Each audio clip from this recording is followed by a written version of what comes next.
This week in Moto from around the world, we're going to talk about Supercross, MotoGP, Moto America, and KTM. So to start things off, you might think KTM is out of the woods. They are done with the restructuring plan, and they are going to continue to build motorcycles. You are mostly correct. So they have around 800 creditors that they owe money to, and they owe over $2 billion. This one says nearly $2 billion, but I've also heard rumors of it being like 2.5. And what they need to do is they need to pay 30% of its outstanding claims in one lump sum of around $600 million by May 23, 2025. To me, that's selling a good portion of your company. But they've gotten an influx of money from about $50 million from one of its shareholders, which I believe it is this Bajaj J Auto in India, because they've moved a good portion of the manufacturing from Austria to India, which I'll get a little bit more into that. So they've got some money on hand to where they can continue production to bring consumers their motorcycles. And so I truthfully believe that they are not out of the woods, but they're definitely not going to go insolvent. There's a bunch of restructuring going on. They got to come up with the money. And who are they going to come up with the money? Well, it is alleged that BMW is going to move a good portion of their production to India. So it makes sense to have KTM under their umbrella to help bail them out so that they can already have the manufacturing process there to build most of their vehicles, since KTM has moved a good portion of that stuff there. So I do believe KTM is probably going to be the guy that has solved it. And they make some badass bikes, so I think it is a perfect merger for sure. But they are not out of the woods yet. Trying to come up with $600 million, even if it is from a giant like BMW, is something that should not be taken lightly. However, we have a nice V-shaped recovery coming on the parent group of the Pierre Mobility Group, and they have been oversold for a while. Their bottom was around $7, and they have tripled that. They're finding some hard resistance right around 25, but this to me looks like an ascending triangle as well, to where it eventually will probably more than likely break out, especially probably come May. You can see this guy going back up there to the $30-$40 range for sure. So technically speaking, it is looking good. It is bouncing off of this continuous trend line, and the V-shaped recovery after seeing the bottom is good. Okay, we're starting to see some bullish momentum as well.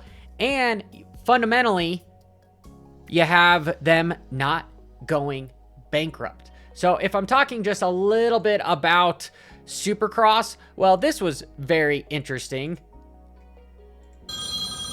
And it was honestly hilarious. What's up, JB? Yeah, what a bummer about Jet. I'm sorry to hear that. Yeah, I know we're all pretty bummed, but time to focus on, moving forward. And I am stoked. We got the number 10 coming back this weekend. I'm pretty pumped about that. Wait, the 10? Number 10 this weekend, Ride and Press. Oh, I'll be ready. No, I'm talking about Chance. JB.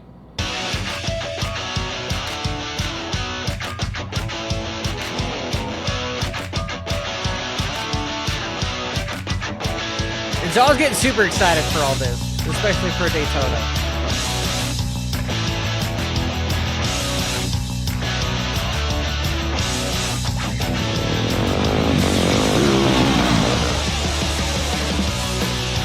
Bro, my bike.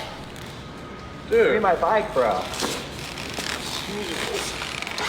So it was just a teaser. We're not going to see him. There's been rumors of Vince denying HRC Honda, but I definitely think they should have a bike for sure out there for 450, but that's not looking like it's going to happen whatsoever. And switching things up, you got Mike Alessi that's going to fill in for Vince, who's the newly crowned Arena Cross champion for the Daytona round there at Arena Cross, because Vince is going to race the Pro Supercross. So everyone that's racing Pro Supercross, you got to watch out for Vince. For everyone that's racing Arena Cross, well, you don't have to worry about it, because Mike Alessi is a fairly clean racer, and he's probably going to get a better start than you.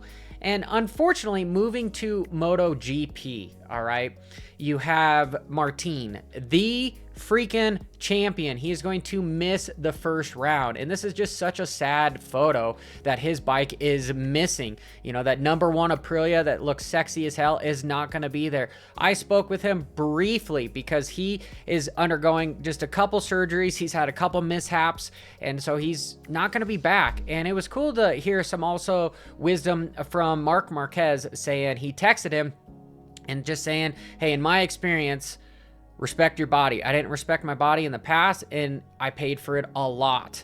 I said to him that if you lose 3, 4, 5, or 6 races, it's nothing. And I completely agree with him. You know, experience is best when it's not your own. And this individual has a sheer number of experience. And he probably should have some more number 1s underneath his name because of all the injuries, if he was just able to take his own advice. So I hope the Martinator is able to do just that, and I would love to see him at the American round. I mean, it's at the end of March, but that's yeah, it's wishful thinking.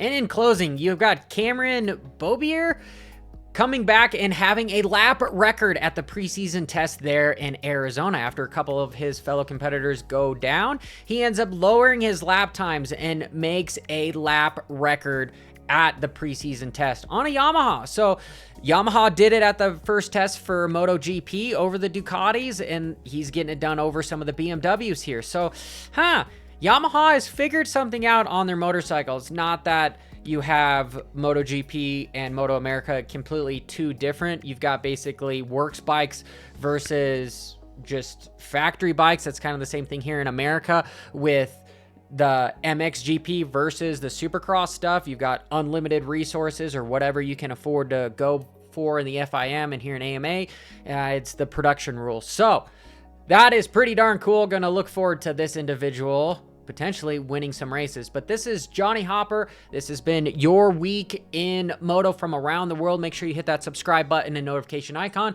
Till next time, keep it WFO. Ba-ra-da-da-da-da-da.